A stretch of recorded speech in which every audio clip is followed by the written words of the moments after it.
Welcome to Sweet Life Beat Life. We hope this video helps. You start by confirming available storage and the target game space. This prevents accidental data loss. Once done, backup saves to cloud or an external drive so you can restore later.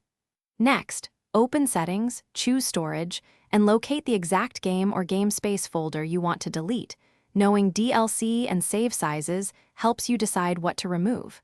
Make sure you are signed into the correct account, because deleting the wrong profile or folder is irreversible on many systems. Now execute the deletion steps carefully. First, uninstall the main game or app from the system menu. This removes core files and frees most space. Then, open Manage Content for that title and individually remove DLC, mods, and optional assets to reclaim additional gigabytes.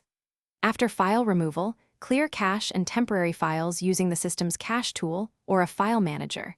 This cleans remnants that still occupy storage. Keep an eye on the storage readout so you see immediate changes as files disappear. Finish by verifying the reclaimed space in Settings Storage and then restart your device to ensure file systems update. If you plan to play again, reinstall selectively, choosing only essential components to avoid reusing space. Adjust auto-update and cloud save settings to prevent future bloat. If deletion fails or space doesn't update, use safe mode or the system's rebuild database option to repair file system inconsistencies. This single troubleshooting tip resolves most stuck deletions. Thanks for watching. Consider subscribing if we helped you.